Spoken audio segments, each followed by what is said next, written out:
Before I begin, I'd like to thank you for watching this video and sticking around. It takes a lot of strength to make yourself available to someone with depression. Here are some tips on how to get through difficult times. Number 1, don't try to fix them and don't try to give advice every step of the way.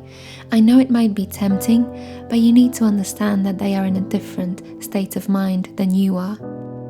Things that seem obvious to you might be difficult for them.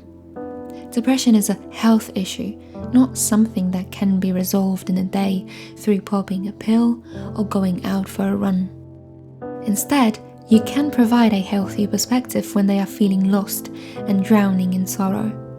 Unfortunately, negative thoughts can get out of control quickly and take over your entire existence if no one is there to provide some objectivity. That being said, you can try to gently encourage them on 2 levels.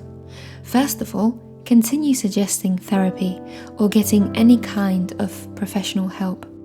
Taking that first step isn't easy, so do your best to be supportive and let them know that reaching out for help is nothing to be ashamed of. The other gentle encouragement revolves around daily activities. Instead of giving depressed people shoulds, like you should go to the gym, suggest going for a run together or cooking a nice healthy meal together. Don't get discouraged if they seem apathetic, and don't always respond to your suggestions with joy. Don't give up on them after the first try. You really shouldn't take their lack of enthusiasm personally. It's not about you, it's the depression talking. Celebrate the small wins like getting out of bed, going for a walk, or cooking a healthy meal. In the darkest of times, even these little daily activities can be hard. So make sure you're vocal about how proud you are. Create a space to listen. Very often people who are depressed don't really want advice. They just want someone to talk to. In fact, a simple conversation might be too much for them sometimes. But if you just sit down next to them and make yourself available, you will make them feel less alone and confirm that their emotions are valid. This is absolutely priceless.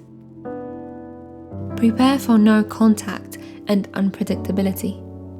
There might be a lot of cancelling and missed calls. Again, it's not about you, it's the depression.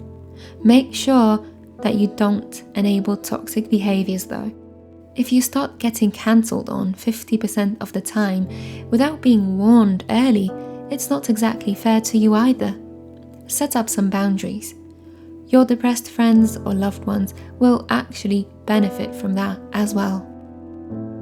Make sure you take time to highlight all the good parts of their personality and remind them who they truly are when not debilitated by a mental health issue.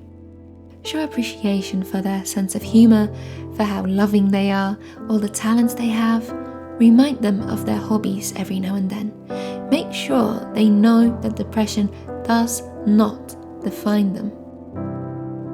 And last but not least, your mental health is just as important. There will be times when you find yourself emotionally drained. Don't feel guilty for stepping back and taking care of yourself. You need to recharge in order to be able to continue supporting your loved ones. Thank you for watching.